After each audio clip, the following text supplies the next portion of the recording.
नहीं है। तो क्या आप जानते हैं कि न्यूक्लियर बॉम्ब को कितने तरीके से किसी अन्य देश पर गिराया जा सकता है? न्यूक्लियर बॉम्ब को दो तरीके से गिराया जाता है किसी भी देश पर। पहला तरीका होता है कि ये जो न्यूक्लियर बॉम्ब नीचे रखा हुआ है, यानी करीब 4 से 5 क्विंटल का जो न्यूक्लियर बॉम्ब ये रखा हुआ है, इस न्यूक्लियर बॉम्ब को इस फाइटर जेट में फिट कर दिया जाए। कहने का मतलब जो लड़ाकू विमान होते हैं जिनको फाइटर जेट बोला जाता है, जैसे कि भारत के पास राफेल है, सुकोई है, ऐसे लड़ाकू विमानों में न्यूक्लियर बॉम्ब को फिट करके और किसी दूसरे देश पर उड़ा के और छोड़ दो नीचे, फट जाएगा वो देश, खत्म। दूसरा तरीका क्या होता है, इस न्यूक्लियर बॉम्ब को मिसाइल की चोंच में फिट कर दिया जाए। मिसाइल की ये जो निव है, चोंच है, इसमें फिट कर दिया जाए और ये मिसाइल छोड़ी जाए। मान लीजिए भारत से मिसाइल छोड़ी जा रही है इस रॉकेट की तरह और पाकिस्तान पे जाके गिर जाए। कहने का मतलब ये है, न्यूक्लियर बॉम्ब को दो प्रकार से किसी भी देश पर गिराया जाता है। पहला होता है फाइटर जेट और दूसरा तरीका होता है मिसाइल। अच्छा, तो सर ये जो सभी मिसाइल होती है, क्या सभी मिसाइलों के अंदर न्यूक्लियर बॉम्ब होता है? नहीं, सभी मिसाइलों के अंदर न्यूक्लियर बॉम्ब फिट नहीं किया जाता। कुछ के अंदर छोटे मोटे बॉम्ब फिट होते हैं।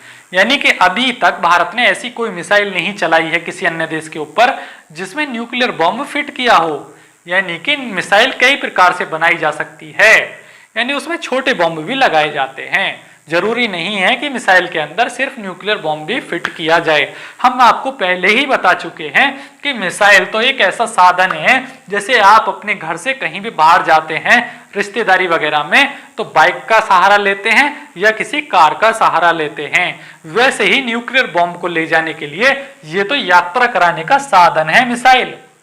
मिसाइल कुछ नहीं है, मिसाइल तो यात्रा कराने के लिए एक हवाई जहाज की तरह है, ठीक है। लेकिन सर मिसाइल क्यों बनाए जब हमारे पास पहले से ही फाइटर जेट था? तो हम मिसाइल क्यों बनाए? जब हवाई जहाज ही है मिसाइल तो क्यों बनाए? भैया ये होती है पायलट लेस, इसमें कोई भी पायलट नहीं होता है, जबकि इसके अंदर पायलट यानी कि एयरफोर्स का पायलट बैठ के चलाता है फाइटर जेट को।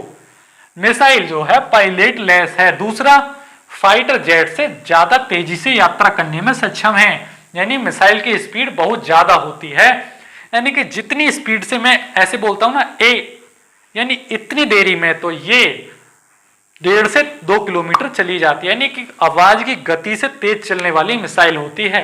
कहने का मतलब ये है, यानी फाइटर जेट बहुत तेजी से चलता है, लेकिन उससे भी ज्यादा गति से चलती है मिसाइल, इसलिए हमने बनाया मिसाइल, ठीक है।